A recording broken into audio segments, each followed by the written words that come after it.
रत्नागिरी सिंधुदुर्ग लोकसभा मतदारसंघासाठी उद्या मतदानाची प्रक्रिया जी आहे ती पार पडणार आहे। आपल्यासोबत स्वतः जिल्हाधिकारी किशोर तावडे सर आहेत। सर काय सांगाल, कशा पद्धतीने तयारी करण्यात आलेली आहे? कारण महत्त्वपूर्ण हा मतदारसंघ आहे, नेमकी प्रशासनाकडून काय तयारी करण्यात आलेली आहे?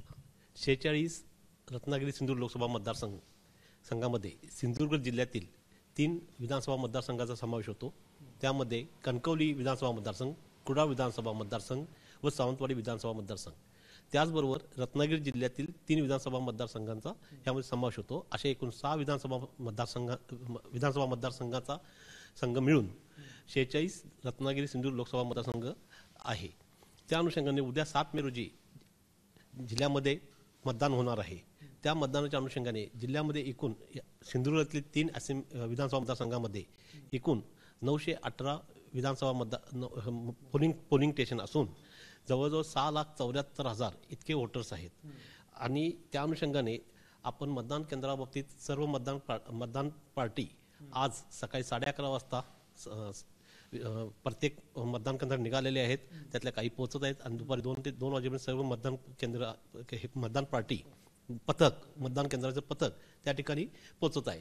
प्रत्येक मतदान केंद्रावर एक मतदान केंद्राध्यक्ष व 3 मतदान अधिकारी, तसेच त्या ठिकाणी आशा वर्कर, पोलीस बंदोबस्त अशापर्यंत त्याची रचना करण्यात आलेली आहे। एकूण 918 मतदान केंद्रापैकी 459 मतदान केंद्रांचं वेबकास्टिंग जोडण्यात आलेले असून जिल्हाधिकारी कार्यालयामध्ये वॉर रूम केलेले आहे आणि त्यावर देखील आमची निगराणी सुरूच आहे। त्याचबरोबर 92 ठिकाणी आपण सूक्ष्म निरीक्षकांची नियुक्ती केलेली आहे। आता ह्या ठिकाणी एकंदरीत असा जर विचार केला तर जवळजवळ आपण मतदान केंद्रावर जे कर्मचारी नेमलेले आहेत ते 4040 कर्मचारी नेमलेले आहेत। त्यासाठी जवळजवळ आपण 120 बसेसची व्यवस्था केलेली आहे। बाकी सेक्टर ऑफिसर 147 आहेत, त्या 147 सेक्टर ऑफिसरसाठी जीप, सुमो ह्या गाड्यांची देखील व्यवस्था केलेली आहे। आणि ह्या इलेक्शनच्या दृष्टीने थोडं उन्हाचा आपण हा मौसम पाहता, तडाखा पाहता, त्या अनुषंगाने प्रत्येक मतदान केंद्रावर आपण फर्स्ट एड किट दिलेलं आहे। त्यामध्ये आम्ही जास्तीत जास्त ORS दिलेला आहे, ORS दिलेला आहे, ग्लुकोज दिलेला आहे। काही जर आजारी असतील, ताप वगैरे, पॅरासिटामॉल वगैरे अशा गोळ्यांचा किट, आम्ही सर्व समावेशक औषधांचा किट देखील पुण्यात आला आहे। महिलांसाठी नेमकं विशेष काय केलं? कारण महिला मतदारांसाठी काय, महिला मतदानाच्या बाबतीत आता उद्या मतदानाच्या बाबतीत कमिशनने आम्हाला गायडन्स दिले होत्या की आपला मतदानाचा टक्का वाढला पाहिजे आणि लोकांनी जास्तीत जास्त मतदानामध्ये भाग घेतला पाहिजे। आणि त्या अनुषंगाने प्रत्येक गावामध्ये असलेल्या आशा वर्कर असतील, ANM असतील, अंगणवाडी सेविका असतील आणि जे शासकीय कर्मचारी असतील त्यांना मतदार यादीतले भाग वाटून दिलेले आहेत की ज्याचं मतदान झालं नसेल त्या लोकांना सांगावं आणि मतदानास प्रवृत्त करावं। त्या अनुषंगाने देखील आपण जास्तीत जास्त मतदानाचा टक्केवारी वाढण्यासाठी प्रयत्न करणार आहोत। आणि बाकी मतदान केंद्रावर ज्या महिला कर्मचारी आहेत त्यांच्या अनुषंगाने त्यांना त्यांच्या राहत्या घरापासून जवळच केंद्र दिलेलं आहे, त्यांना कुठलंही लांबचं केंद्र दिलेलं नाही।